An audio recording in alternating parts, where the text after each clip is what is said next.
Hey guys, Doug Pedersen here. Happy Friday, good morning, good afternoon, good day, wherever you're at in the world. I'm excited because I just got done working out in my dungeon. Hey guys.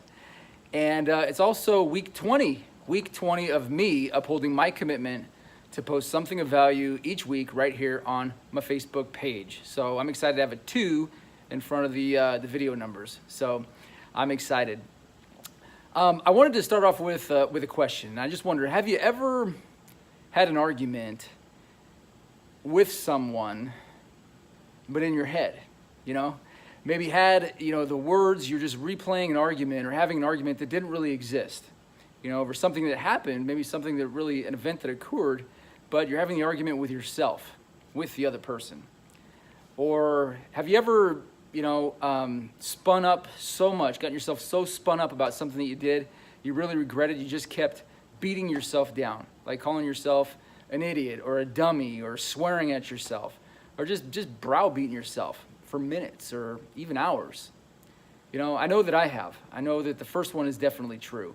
My wife knows this now, but when we got together over 12 years ago and we started sharing a bathroom, it wouldn't take long for me to see something out of place or, maybe she left something somewhere that I didn't want it to be, and I would get offended, and I would start to argue with her in my head because I had this limiting belief, this repetitive pattern that I kept telling myself that I had to do everything. I have to do everything. I got to do the dishes. I got to pick up.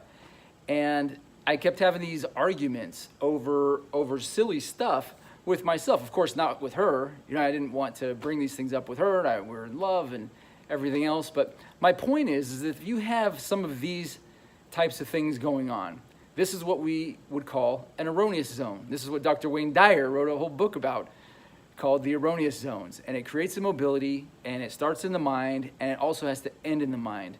We need to eliminate that, right? So how do we eliminate these debilitating thoughts? How do we unlearn our ways of thinking?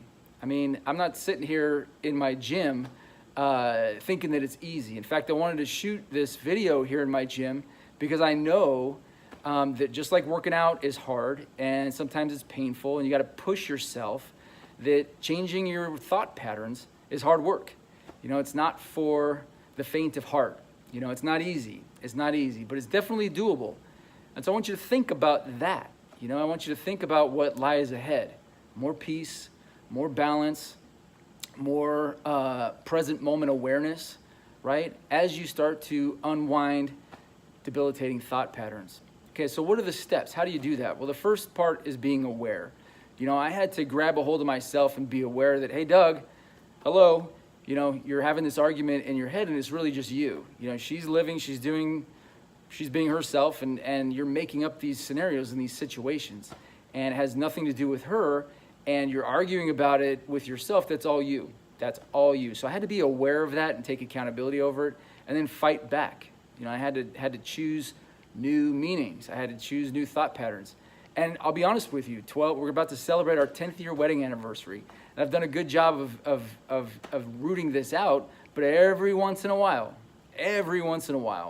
when I'm really tired or when I'm really focused on something or I'm really whatever, something like that will creep in. I have a thought like that, but instead of spend 5, 10, 15 minutes or several hours on that moment, I recognize it as a pattern and I have a technique, or I've done so much work where I can just get past it within the next thought. Like I really literally just bounce the thought and it's gone and I'm back to peace, back to balance, back to whatever it is that I want to feel. Really, it's admiration for her, okay? So the first step is awareness. You have to take accountability, take charge of yourself. We've talked about that before.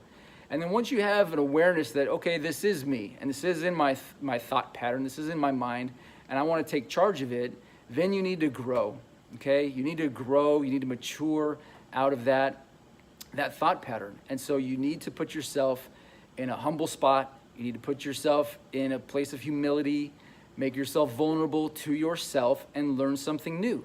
You simply have to make new decisions about what things mean and then reinforce it over and over and over again, right? It's taken thousands of hours and years to be conditioned in our limiting thoughts. I have to do everything. I'm a grinder. I'm not good enough. I reinforced that so much it took even more, as much conditioning of positive thoughts to unwind all that until I had something new. Okay, so you have to grow into new thought patterns. You have to grow your consciousness. All right. So what are some great ways to do that? One great way is to read books, right? Read the Bible, read the Sermon on the Mount, read about good character, read about how we're supposed to be, read spiritual stuff, whatever resonates with you. Dive into that, soak it up, think about it, let it resonate with you, meditate on it, practice it, right? How else can you grow? You can get around other people, other people that have the qualities or that seem to exude the peace or the joy or the balance, the tone of voice, the kindness that is good for you too. Get around those people, spend time with them, ask them questions and learn what they're doing. What's another good way? I think this is the absolute best way. For me, it was when I really started practicing innocent perception, right? When I started practicing innocent perception and seeing things, people, and situations as innocent rather than something that I had to be on guard about or skeptical or cynical about, that's when things started opening up. So you can also practice innocent perception. Perceive things as innocent, the things that annoy you, the people that annoy you, the situations in your life and your past that happened. Decide that they happened for you. Decide that they serve in some way. They've prepared you for this moment, whatever you're getting ready to do, to release a maximum amount of energy into the world. Whatever it is, make new decisions about what it is that's gone on in your life and what's going on in your life and what's gonna go on in your life, right? Get to an empowering place, right? Who do you think that you really are? It's a matter of guts over fear. Don't sell yourself short. I was reminded of some of these messages even today. I'm doing an exercise that I haven't done in a long time. And I'm not a weightlifter, but I do strength training as part of my regimen. And I did 20 pounds more than what I thought I was going to when I programmed the workout.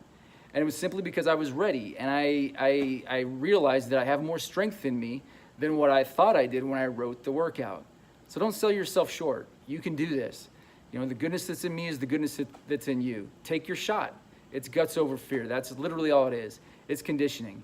You did the same process when you learned how to walk, right? You had to stand up over and over again from toddler to little kid. You had to get up off the floor over and over again, day after day, until all the little muscles, all the little tendons, everything worked together until you had your balance. That's how you reinforced strength and conditioning to be able to walk. It's the same thing with thoughts. You have to reinforce it over and over again until it's just part of you. Same if you've ever driven a stick shift, right? You have to work the gears, the pedals, the steering wheel, and be aware of what's going on around you. At first, it's herky-jerky, but you do it enough times, you reinforce it, it just becomes second nature, and you can drive the car in traffic or up and down hills, steep hills. Your thoughts are the same way, okay? So get to work, guts over fear, don't sell yourself short, take your shot. You can do it. All right, guys, that's my time. Unlearn some of those bad thoughts, learn some new ones, make great decisions. Happy 20th video. Have yourself a great day, great weekend, and we'll see you next week. Take care.